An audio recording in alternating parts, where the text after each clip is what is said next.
Hey, NFL and Atlanta fans, welcome to another episode of NFL Jocks and Pigskins with Tom Pollen. I'm Dave Holcomb, and we have a really special guest today to help us break down the first round and, the second day as well of the 2021 NFL Draft. Matt and Mike. Mike, thanks so much for coming on. Hey, it's my pleasure, man. I finally get to sit and talk with two of my the best guys. I feel like you guys are the best. Again, Tom, he's just so energetic and just he's outspoken. If you watch my channel, trust me, I'm just drawn. Uh-oh. No. We lost Matt and Mike. What happened to Mike? What happened to Mike? Mike. No. He's getting to the best part of it. He was complimenting me. Right. Yeah. Hey, man, the Falcons tuned in. They said, no, you can't compliment Tom. Hold on. I hope he's coming back. Here he goes. We got you back, Mike. We got you back. Back. I'm telling you. What was that? Oh, man. What was that? Good to have you back. And Yep. Tom wants you to finish your thought there. Right, yeah, finish the thought. Oh, my goodness. Hey, I'll just say this. I love energetic. I just love the passion that you guys share, man. Like I've been watching you since the beginning. Do a great job of hosting, Dave. Trust me, that's something that's not easy. A lot of people think it's easy, but it's definitely something that I know a lot about. But well, he's got to put up with me, so Right. that's not an easy thing. Try to keep you just tame, just Right. Yeah. Well, thanks so much, Mike. And it's really great to have you here. We want to talk all about, I think we're going to start with the Falcons and their first round pick. Our channel followers can also check out our conversation with Terrence Mathis live from when that pick was made Thursday night. That was a great hour and a half conversation with Terrence. Oh, I love being on with Terrence Mathis. That was fantastic. That really was. I love Terrence. Yeah, and so I encourage our listeners to go back and watch that on demand. But I think that's where we're going to start today, too, is what was your reaction to the Falcons taking Kyle Pitts?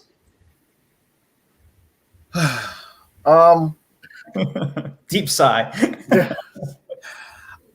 A deep sigh because I believe that I don't think we've seen the best of Julio. I think this move pretty much prolongs and makes Julio even that much of a force because now you can no longer single, a double, even triple team, not even think about triple teaming him. Like you can't, roll coverage over to Julio. Like you have to play him, either double him, but you can no longer roll your coverage over and Julio can beat any first defender. It'll be difficult to stop Julio in the short intermediate routes. And when Julio gets the ball in his hand, anything is possible at that point. So Kyle Pitts is I love him just for the matchup problem. So it doesn't sound like you're one that's in favor of, the rumors going around that Julio is actually going to be traded to save cap space and Pitts is coming in to basically replace Julio. I never say never. Never say never. This is the NFL. I'm just going to be honest. I do not trust anyone in the NFL. Do not trust GMs in the NFL.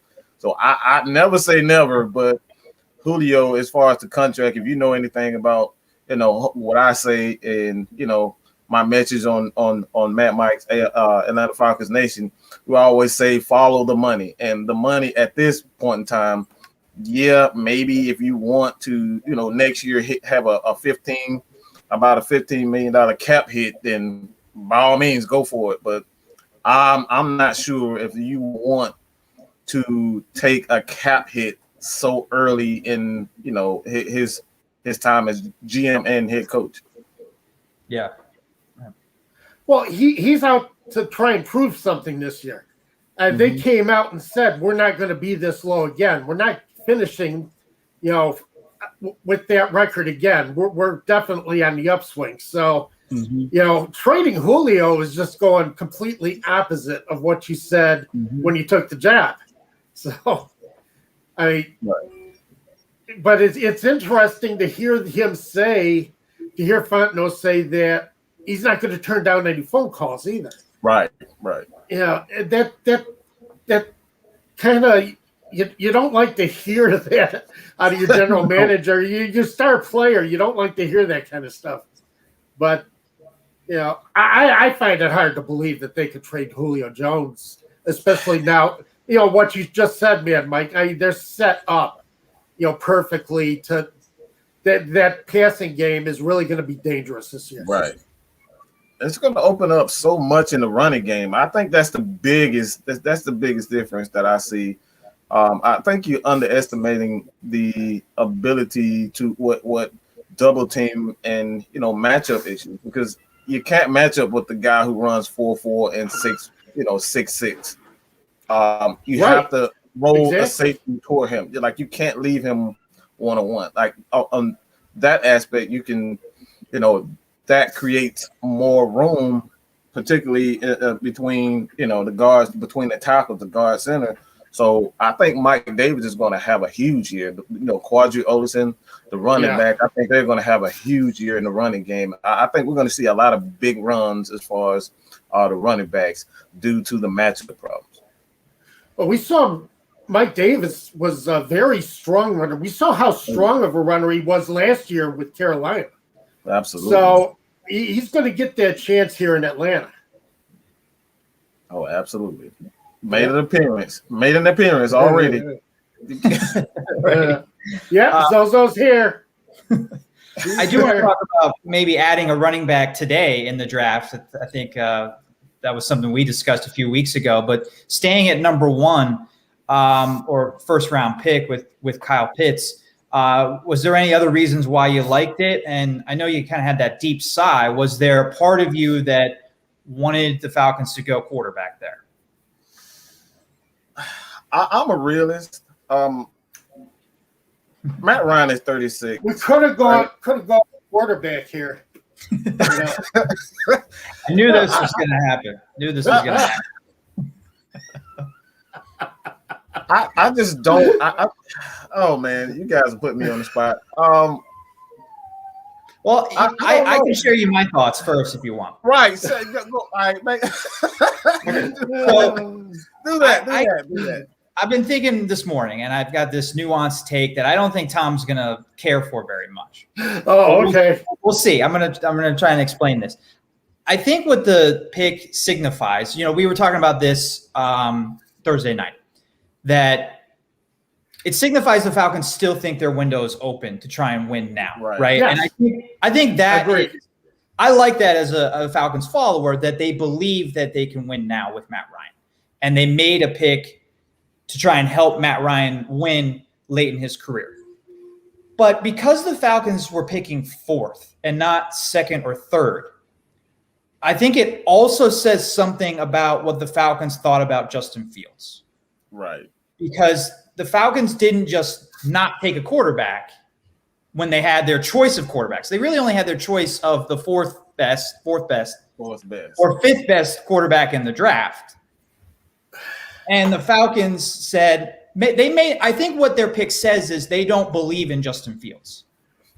And I know what this is why Tom's not going to like this pick. I'm not saying anything derogatory about Justin Fields. I'm just saying what the pick says the Falcons think about him. To me, what this pick says, what the Falcons think. And because if they thought Justin Fields was a franchise quarterback, you kind of have to take him, right? With where Matt Ryan is. Right. But the fact they didn't take him not only says they believe in Matt Ryan, I think it also says something about what they think about Justin Fields. I believe so. Oh, David. I'll say this. I think it had more to do with the financials of things. At this point in time, the Falcons, they're struggling with they have 3 contracts that they have to consider at this moment. You have Foye Oluokun that no one is talking about. He's established himself as a Pro Bowl caliber linebacker that could possibly take over with Deion Jones. Like he could possibly take over the middle linebacker and force Deion to the weak side. So that's something that we have to keep in mind. Also, they may want to pay him. Calvin Ridley, is he really a guy that you want to pay, $150 million? Because the market is going up for not only quarterbacks, but for receivers. These receivers are getting major deals. So, they are. When you couple that, it's Hayden Hurst is another guy. Like that's another guy that you have to consider on keeping as well. So those are 3 contracts. So I don't necessarily think that this was Justin Fields or Zach Wilson. I don't think the Falcons were in a position. I like what Dave said. Like, why take the 3rd or 4th back pick? If I'm going to start over, if I'm going to rebuild, I want the best quarterback. I don't want Justin Fields. I don't want Zach Wilson. I want Trevor Lawrence. So if I can't get Trevor Lawrence, I don't want him. So I think that was their attitude most of everything. Well, especially when you have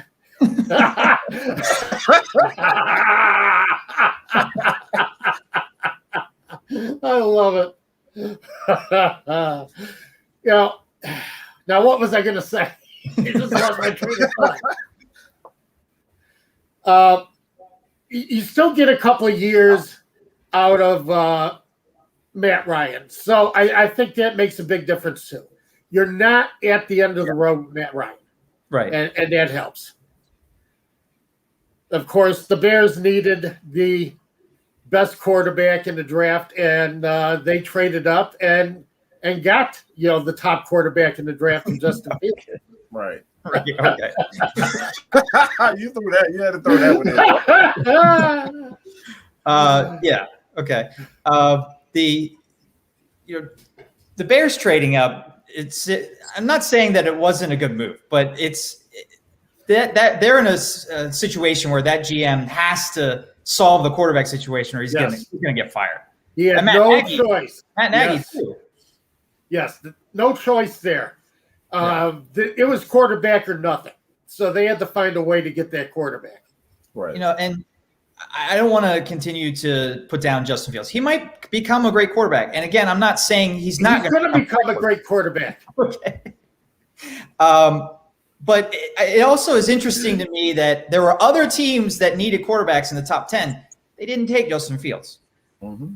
No, Carolina didn't take Justin Fields. Oh. I know. Carolina didn't take him. It was ridiculous. I couldn't believe Darwin it. wants me to be the Another appearance. Appearance. Yeah, here we go.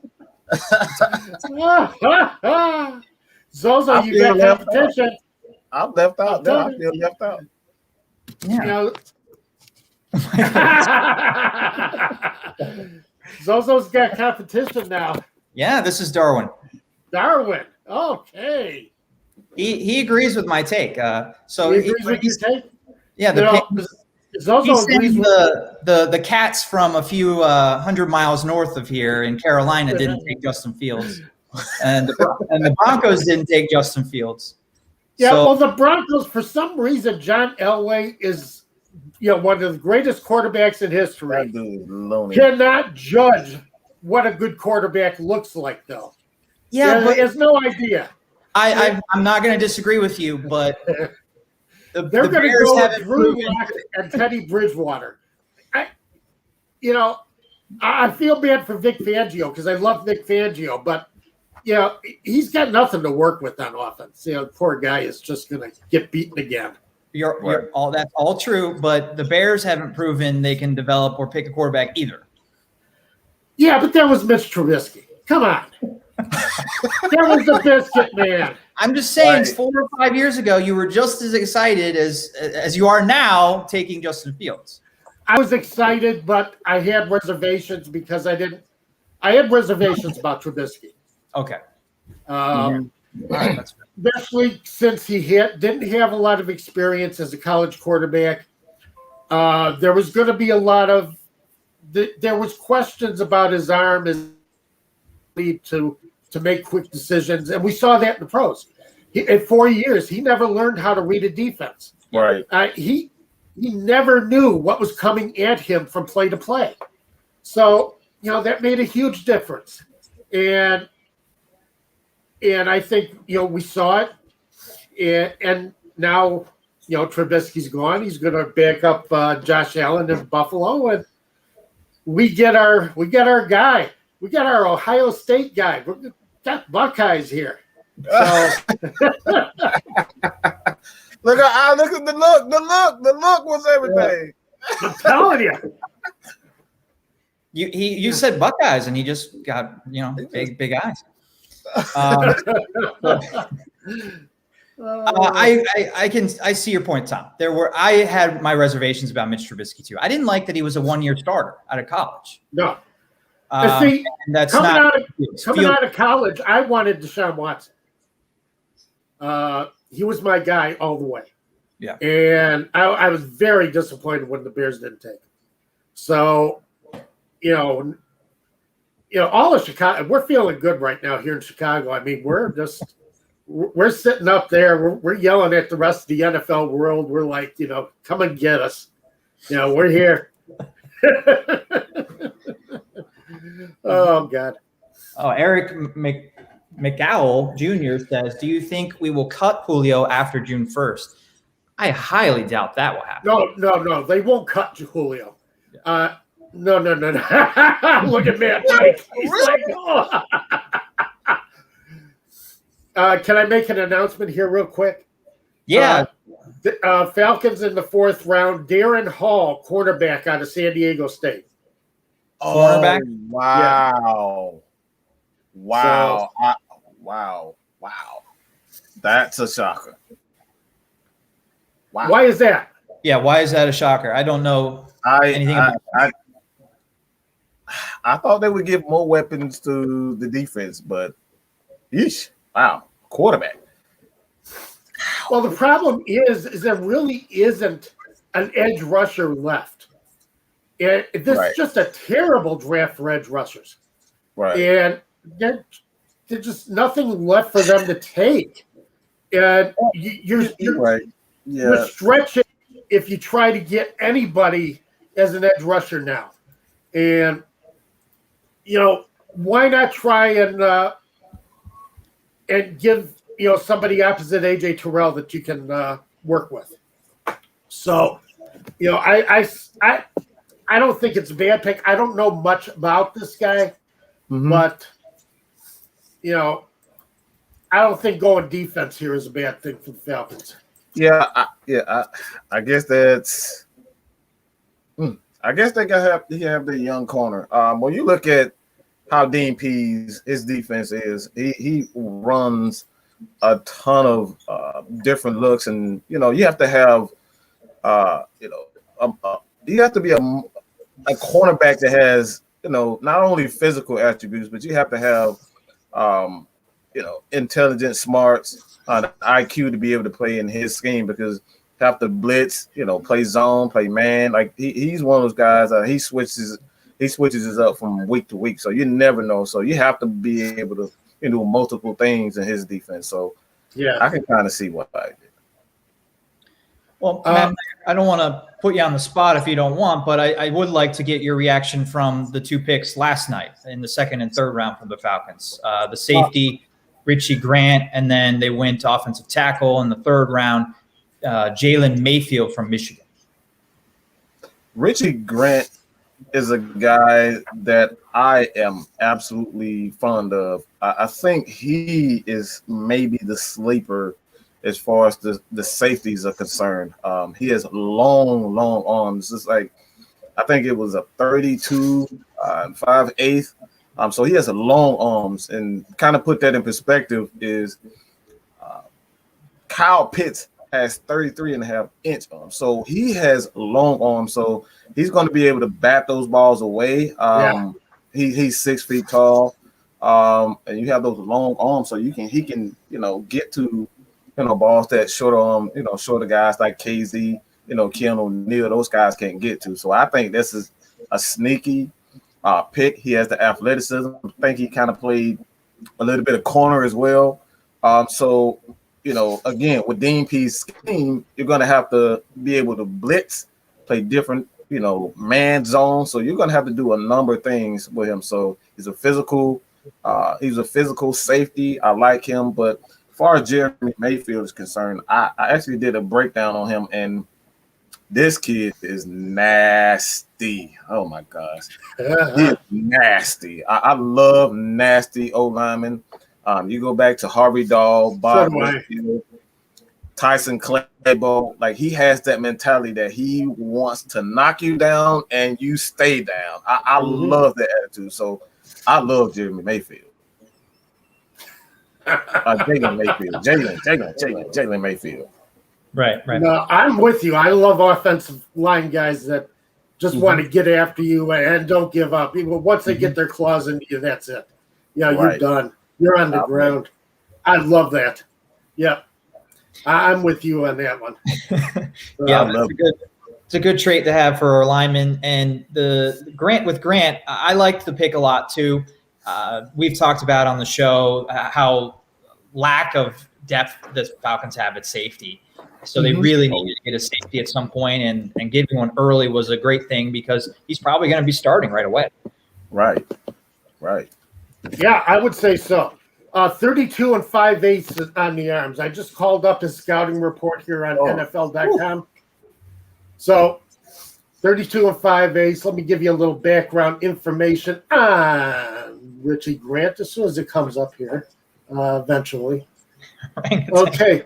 Lance Zierlein says field demeanor of a player looking to make an impact. 10 interceptions over his last 34 games and 5 career forced fumbles. Yeah, that's outstanding for a safety. That's what I like most. The forced fumbles. I love the forced fumbles. Recognize repeated plays and tendencies from tape. Smooth back pedal with the ability to accelerate pace and gain depth. Reads quarterback from high safety and gets early takeoffs on the throw. That you can't. That's textbook for a safety. Says he just plays with average speed. Lacks recovery burst. But, he anticipates so well, so you're not worried about that as much. Right.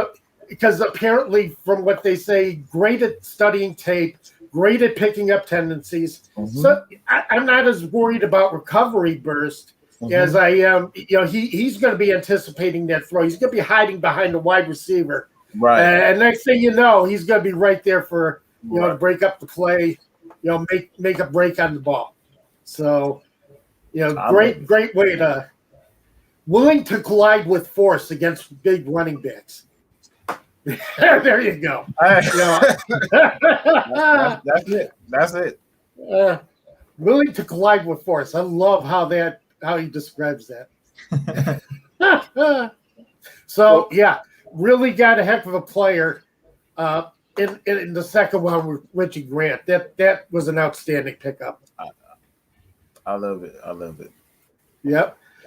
So I think the Falcons have done very well so far in through the 3 rounds, and we'll see how this quarterback plays well in training camp as we get through the summer, and you never know. It's hard to tell. You can analyze draft picks all you want. It's hard to tell until you get them on the field. Right. Yeah. Right. I have a question for you guys. I have a question for you guys, really quick. As far as the draft is concerned, in past years, the Falcons have always, reached for needs. Like, they've always drafted needs. Do you think this is one of those drafts where, instead of going for needs, you just go for the best player available? Yeah, I think so. Yeah, best player available at a need. Well, and because I don't think they've compromised yet as far as stretching. And you're right, Thomas Dimitroff, there were some times where I felt he stretched just to fill a need, on the team, and didn't get the guy that was really going to make an impact on the team. It helps. I don't want to put down the Falcons, but they have a lot of needs, so it's easier to it's easier to take the best player available when you've got a lot of positions to fill. And, I guess that's part of what the conversation around Kyle Pitts is so intriguing, because that was maybe the one area where they didn't have a need. Well, I don't know, but he was the second best player on everybody's boards. Taking the quarterbacks out of it, he was the second best player on everybody's draft. Right.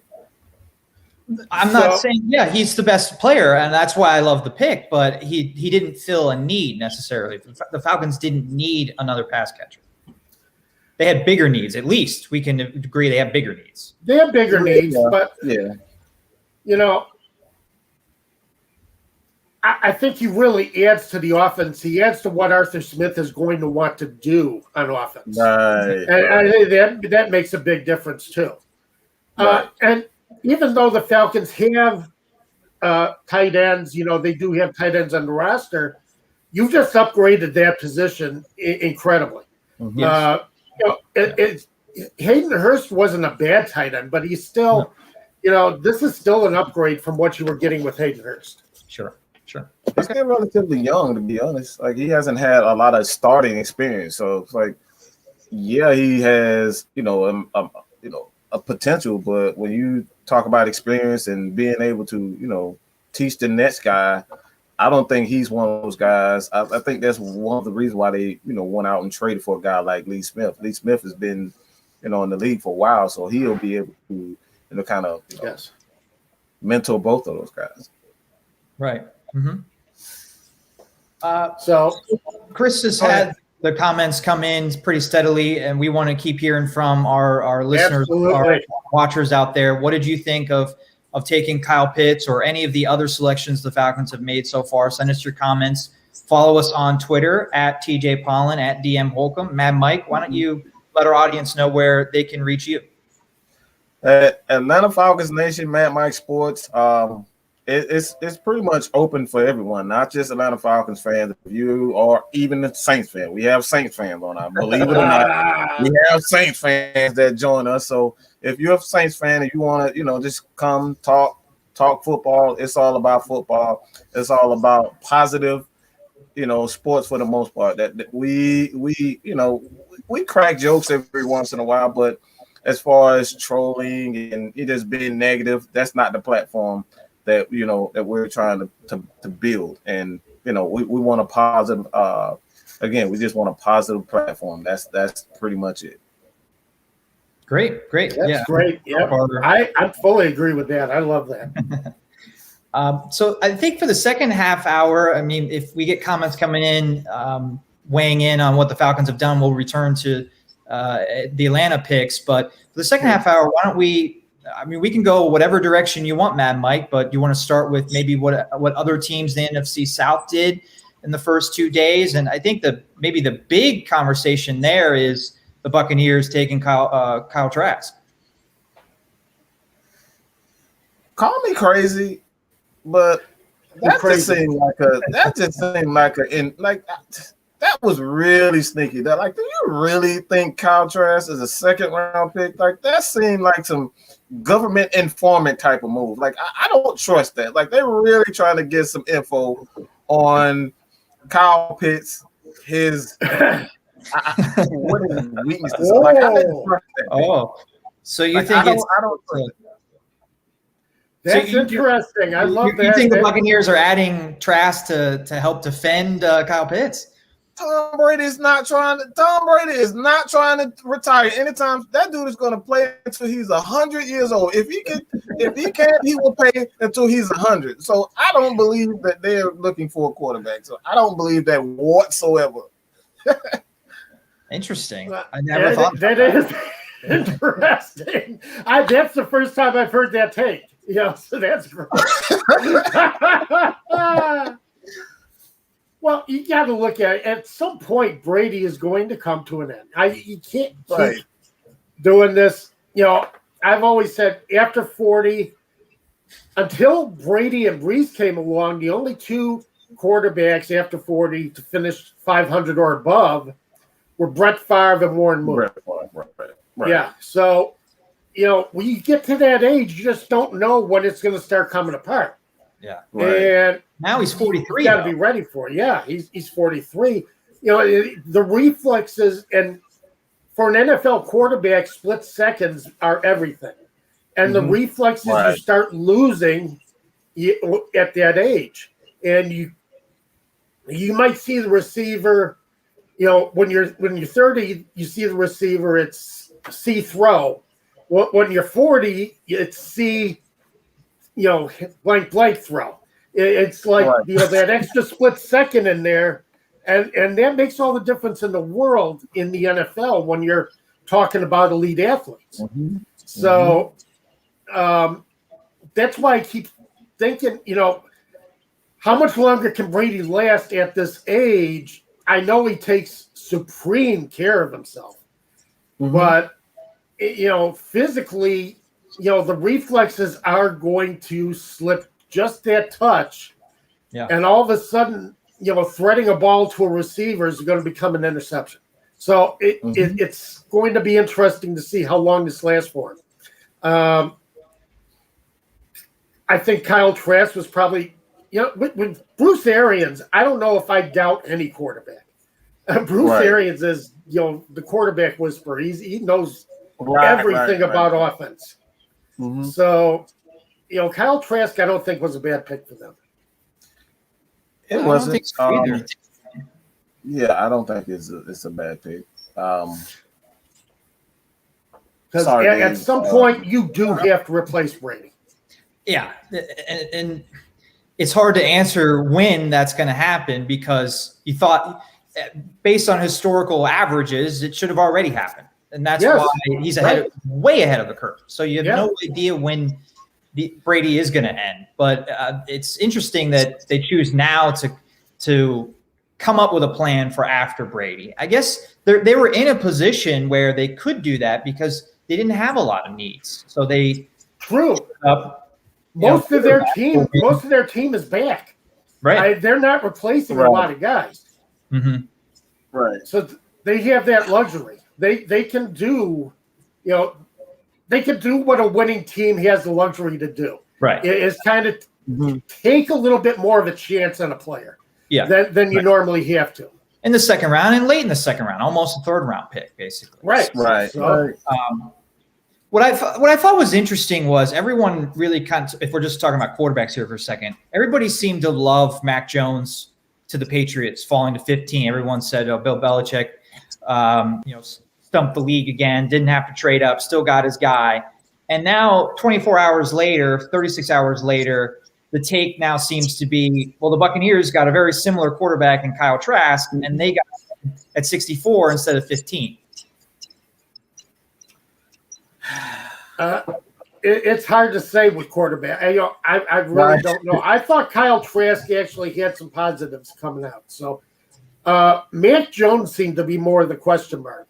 I was actually surprised that Mac Jones, he was the last quarterback available out of the top 5 for Belichick. So, well, I don't want to put anybody on the spot, and I mean it's a crapshoot trying to say which of these players is going to succeed in the NFL. But I guess the question is, who do you think is in a better position to have a strong career? Mac Jones under Bill Belichick in New England? Is that kind of the beginning of a new era there? Or do you think Kyle Trask with Bruce Arians has a better shot of becoming a franchise quarterback? I'll ask both of you. Hard to say because they're both great quarterback coaches.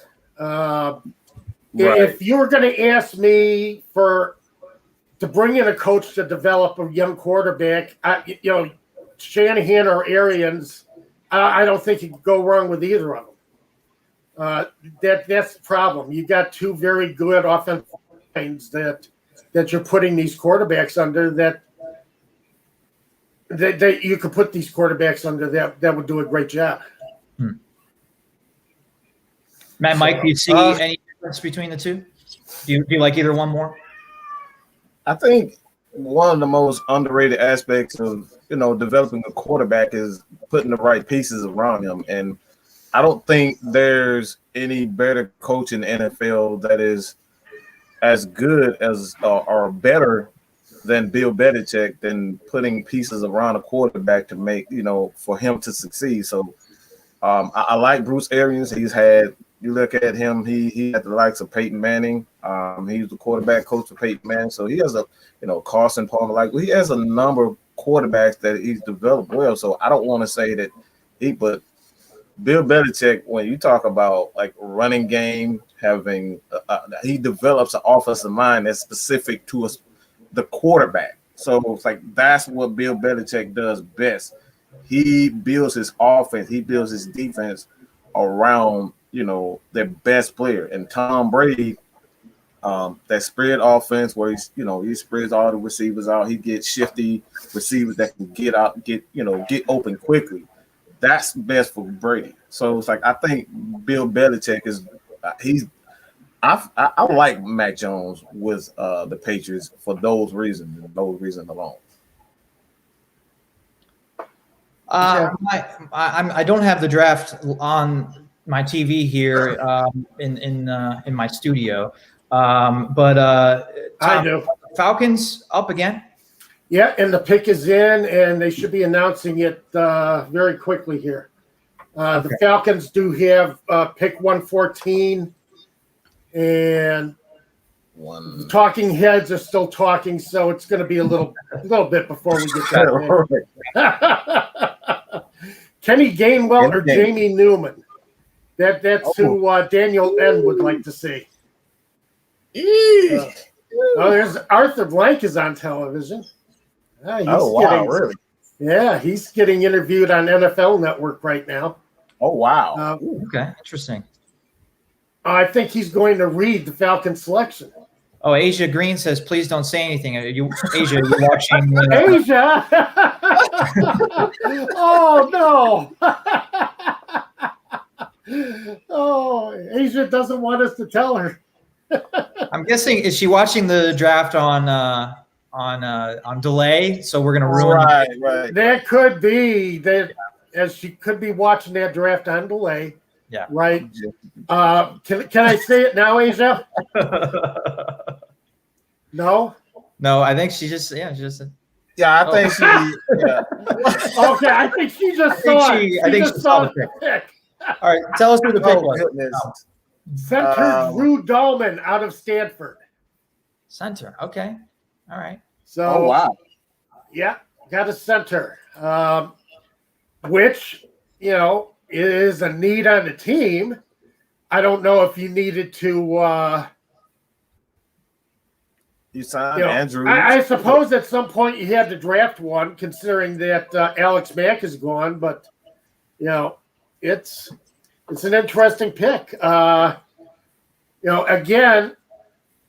a guy that the Falcons need a need on their offensive line, and I'm not sure who would have been ahead of Dahlman on the draft board, but apparently. Dave,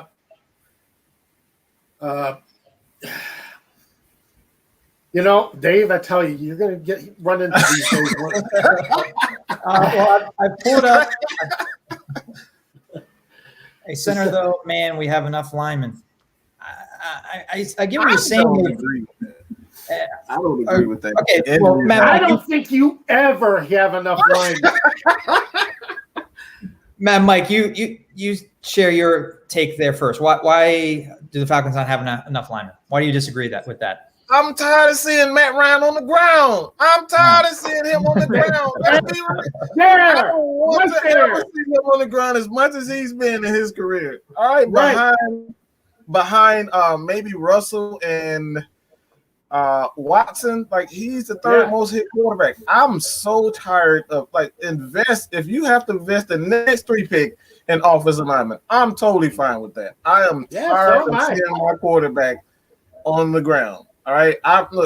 We've had Matt Ryan, and he's been the MVP. He's one of the sole reasons why we got to a Super Bowl. We need to invest in him and extend his career. I know a lot of Falcons fans won't hear that, but if you're a Falcons fan, you've seen the likes of Chris Miller. No disrespect to Chris Miller, but we've seen Chris Miller, Billy Joe Tolliver, Joey Harrington, Byron Leftwich. I don't ever want to see that ever again if I have to. Please no. So invest in offensive lineman. All right. I want to enjoy Matt Ryan as long as he is a quality quarterback. You know, he's a Hall of Fame quarterback. Keep him standing on his feet and give him a chance to throw some passes in his later years. I agree. You know, you got to protect him. He's the reason why you might still have a bit of an opening to that window is Absolutely. Matt Ryan. Yeah. You know, that's it. He's going to lead it. He's going to take it on his shoulders. Mm-hmm. So, yeah, you got to keep him standing up. I know offensive linemen aren't sexy picks. Everybody hates offensive linemen in the draft. Right. But you got to have them. You have to have them. You got to pick them. And the more the better because they get hurt. So I am all for this pick. Absolutely. I've pulled up his profile on NFL.com. Okay. I think I agree with you that the taking a lineman is a good idea. They didn't take one early in this draft before the third round. So I think they should take a bunch late. They're not all going to work out when you got these later picks. Right. So you try to get as many at a position as possible. But to be honest, guys, though, this guy doesn't have a great grade on NFL.com. Drew Dahlman, 5.88 on the scale. I believe it's out of 10. And with that grade, NFL.com has labeled him a backup or special teamer in his career. And Lance Zerlin, he writes draft profiles on all of these guys, paragraphs on each. One of the best unsung draft experts. Right. I tell you, this guy really does a great job. He is, and he has labeled Dahlman, or did label him, as a fifth-round pick.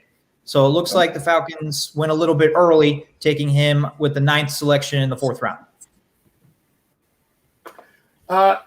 Yeah, a little bit early, but again,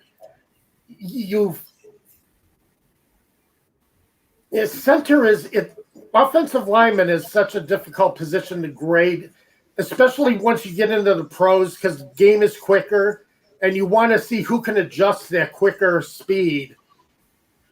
How you can adjust to, when you're in college, you don't find a lot of games where you're facing an athlete that's equal to you on the field. Right. When you're in the pros, everybody is equal to you. Mm-hmm. Okay. Everybody is a heck of an athlete. So, it's always interesting to see out of offensive linemen who's going to distinguish themselves against equal competition every week. So, and they do have some nice things to say about Dahlman. He does say that he's undersized, which scares me with the center a little bit. Because you're facing normally, 320, 330-pound nose tackles that are just bulldozers. Yeah.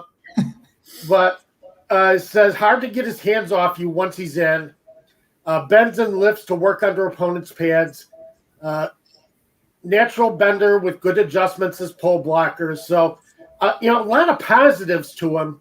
But, yeah, he's going to have to build spend time in the weight room, eat a couple extra meals a day, more burgers, have a milkshake with that burger, Dahlman, because you're going to need it, and spend some time in the weight room, and we'll see what he becomes. But I like offensive linemen. Offensive linemen tend to come through later picks. You manage to find some good ones. Yeah. And the Bears found in undrafted free agent last year, Sam Mustipher. They were having center problems all year. And then Mustipher came in, and all of a sudden the Bears' interior line solidified. Mm-hmm. So, and that's an undrafted free agent. So you never know which of these guys are going to come through for you. Mm-hmm. And, I like it. I think the Falcons got some top players who are going to start for them, and I think it's time to fill up that offensive line. This is the time to do it. Well, I'm looking at the NFL.com rankings of centers in this class. And of the guys that were available when the Falcons picked just a few minutes ago, there's only one guy ahead on the list of Dahlman that was still available. So yeah, guy from Penn State. Right. So he has a higher grade, but I mean that's based on one person's opinion, one grading system. So the Falcons saying they'd rather have Dahlman than the guy from Penn State isn't at all an indication that they reached at that position or anything like that. So I knowing if they identified center as a need and they identified a guy that they liked, it's a good pick. Maybe it's the mentality. Like I think that's one of the most underrated aspects of drafting as well. It's like you want guys that has that, they have that dog in it. Like right now, the Falcons want physical. They want to be physical. They want to run the ball. They want to get after you. And maybe like the other centers don't have that attribute. Like I said, like you go back to the 98 Falcons team, like that defensive line, like outside of that defensive line, Chuck Smith is the most noticeable guy. Shane Jornet, Travis Hall, those guys were they weren't big names. Like they were, I don't want to say dumpster guys. That's kind of disrespectful, but they weren't. They were just dirty, grimy. Like this is one reason why you call them the dirty birds. Like they were those guys that were tough and they had that mentality. So I think that's where Arthur Smith is going. He wants guys that fit a certain mentality. Yes, absolutely. I agree with you. Well, Chris, can you put that comment back on? Yeah, please, Chris. Bunch of sidestepping going on, plus no pass rush. We are already a great offense. We just can't stop opposing quarterbacks from matching us point for point. Still won't be able to close games. Rob James doesn't sound like he likes the draft class for the Falcons so far. No, not so far. But again, and in a way, I agree. You're going to have a hard time stopping opposing quarterbacks. That's but we went into this draft knowing that was going to be the case. Yeah. We knew we weren't going to get an edge rusher in Atlanta. So, feel like Dimitroff is still drafting. Oh, Rob James is not happy with this. Not happy at all. Yeah, I mean, right. Rob James, I think your take would be, you're entitled to your opinion, but it would be a lot more. I would agree with it more if the Falcons took Kyle Pitts instead of Chase Young, but they didn't do that. There was no Chase Young. There was no pass rush in this class that they skipped over. So as Thomas said a lot this morning or this afternoon, that the Falcons are drafting based on who's available, who the best player is available to them. So that there wasn't a great pass rusher, a big difference maker pass rusher that they could add. And so they're not going to just add somebody for adding somebody so that the fan base can say, oh, well, they addressed this need. They're trying to make the team better in other areas since pass rush is not a spot they could address in this draft.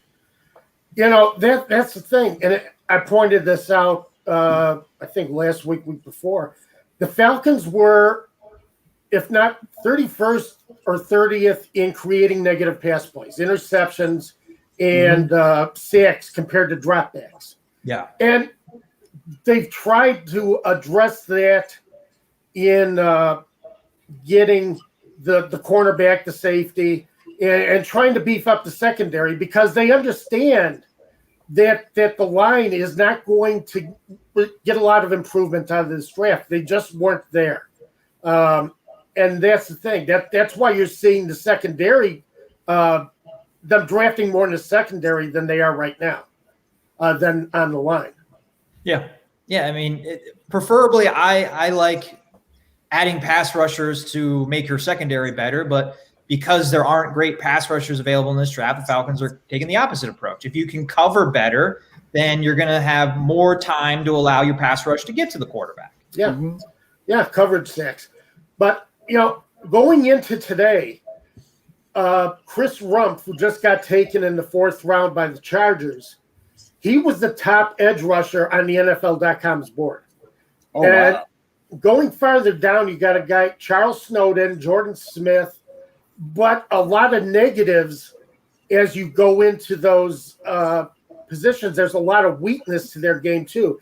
A lot of these guys don't have the pro strength to be an edge rusher. They might be a rusher in a year or two if you give them a year in the weight room, but they're not there now. They're not going to help you in 2021. Right. And again, you've got a 37-year-old quarterback. You need somebody who's going to help you in 2021. Right. Again, that first pick taking Kyle Pitts would signify that the Falcons are still trying to win now. Right. So the whole draft strategy needs to follow that, and picking players are going to help in 2021 is what they're trying to do. Right. Any edge rusher would have been a reach, and that's what we were talking about. Mad Mike earlier is trying to reaching for a player of need instead of taking the best at a position at a player of need. Right. That's what they're doing. Mm-hmm. Well, another thing also that we have to keep in mind as far as Dean Pease, like Dean Pease is a guy that likes to manufacture pressure. So he doesn't have one particular way that he wants to, draft for. Like I want edge guys. Like when you gotta have a guy like Dan Quinn. No disrespect to Dan Quinn, but Dan Quinn likes two things. He wants a small edge guy, and he wants a quick Grady Jarrett 3-tech for his team. That's how his defenses work. So if he doesn't get that, like that's one thing I've always said about the Falcons defense is that they were always, predictable. It's like they didn't, like, even during games, you would see the blitz work, and Dan Quinn would get inside his head and it's like, okay, the blitz is working, so let's go back to my cover 3. And the cover 3 will pretty much just destroy all our hopes and dreams and everything else. But Dean Pease, he will not allow you to just, he wants to blitz. He wants to send Grady. He will play Grady at 3-tech. He will move him around like he did a number of things with Suggs. Like he moved those guys around. So that's the most important thing that I think we should take from this draft is that we have a defensive coordinator that doesn't rely on one particular aspect of defense. Mm-hmm. Yeah, I'm with you. Yeah, I think that's good point as well. Mm-hmm. We have just a few minutes left, guys, and so let's kind of just wrap up our closing thoughts of what's happened in the draft so far. Mad Mike, we'll let you go first, and then maybe we'll circle back to you for your final thought. But you can take it wherever you want. Add something about what the Falcons have done, something that we haven't hit upon, or something else that another team has done. Whew. Oh, the floor is yours. That's a hard one. I'll say this. This probably won't be a popular opinion, especially with Falcons fans. But a player to keep an eye on for this upcoming season is Isaiah Oliver. I think he is an absolute. I think he's the perfect defensive back for what Dean P wants to do. He has the versatility to not only play, each corner position. He's an excellent tackler. We saw last year he's a great blitzer. So he has the size, he has the athleticism. But I think he's going to be. I really believe that Dean P is going to have so much fun with him. Like I said, he's 6'2", nearly 200 pounds, if not 200 pounds. He can play safety. He's going to move. Richie Grant, Eric Harris, those guys are around the same size. So I think he's going to have so much fun with a guy like Isaiah Oliver coming next year because he plays so much better in the slot. So if you know anything about Dean Pease and slot guys, slot corners, he loves to send slot guys. That's really interesting, and I'm glad you brought him up because we get so caught up in the draft about adding rookies and the rookie class making an impact. We forget about that the guys that make the biggest jumps are usually the guys in their first year coming into their second year. And Oliver's, I believe, second year going into his third year. Yeah, those guys can make big jumps too. Right. Yep. No, I agree with you.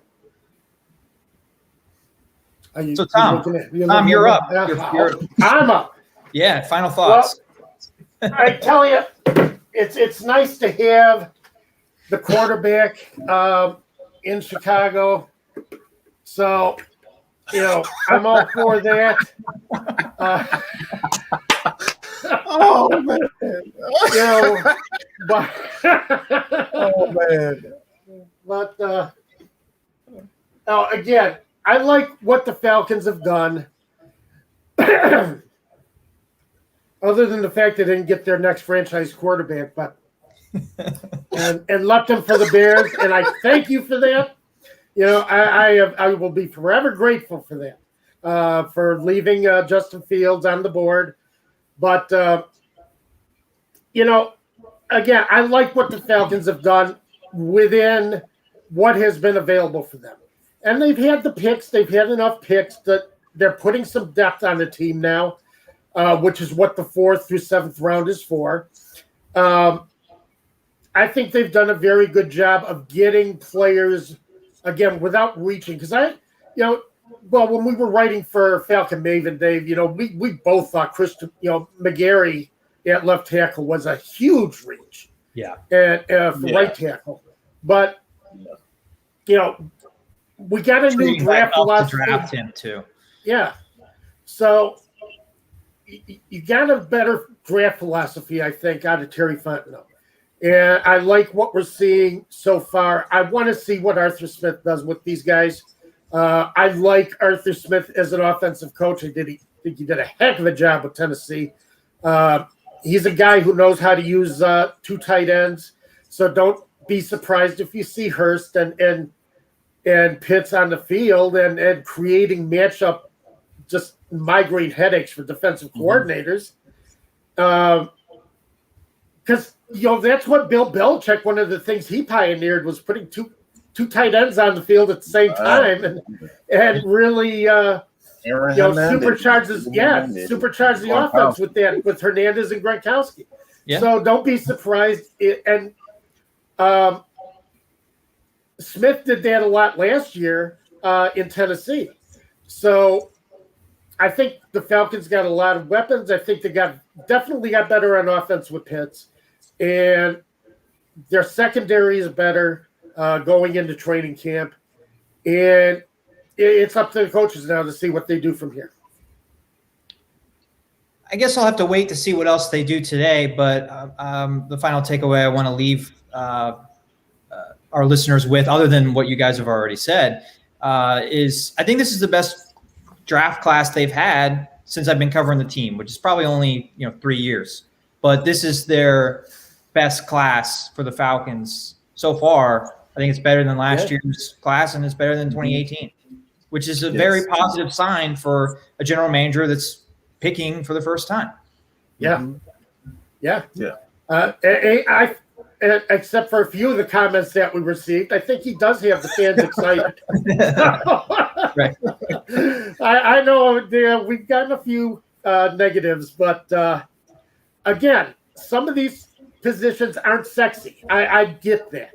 They're not going to excite you, but they will win for you. That's winning. We want to win. Win, exactly. These are guys who are going to help you win. They're not the big names. They may not be Pro Bowlers, but they're going to help you win when you get on the field. Mm-hmm. I think it's also exciting to see, the direction of the team, because we were talking for months. What were the Falcons going to do it for? People really genuinely, we did not know what direction they were going to take the team, and it was exciting tuning in Thursday and seeing what the general manager and the new coach, what they see as the direction of the team. And now that we know that they want to win in 2021, I think that's exciting. Mm-hmm. Well, Dave, we spent like 3 or 4 weeks before the draft and just speculated on what could happen. And there were so many scenarios about how this thing could go. Right. And it's nice to see it actually play out. That's one of the things. But I think it's played out well. Take it from a guy from outside the team. I've been covering the Falcons. I covered the Falcons a couple years ago with Falcon Maven. So I'm not unfamiliar with the team. And take it from somebody from the outside, they've done very well in this draft. If I were a Falcon fan, I would be very excited about this draft. Before we sign off, Matt, Mike, thanks so much for coming on. And can you remind again our listeners, where can they reach you? Matt Mike Sports, Atlanta Falcons Nation, on YouTube, as well as Matt Mike Sports on Twitter, Instagram. Look, man, I just appreciate you guys, man. I've been watching you guys since you pretty much started. So I love the platform. I love, all you guys, man. So again, man, I truly appreciate the honor and the pleasure of having me on. Oh, we loved having you on, man, Mike. This is great. I really enjoyed having you here today. Yeah, it was really a lot of fun. I hope you can come back again soon. Yep. Absolutely. Yeah. That's it for today's show. We'll be back next Saturday, 12 p.m. Eastern Time.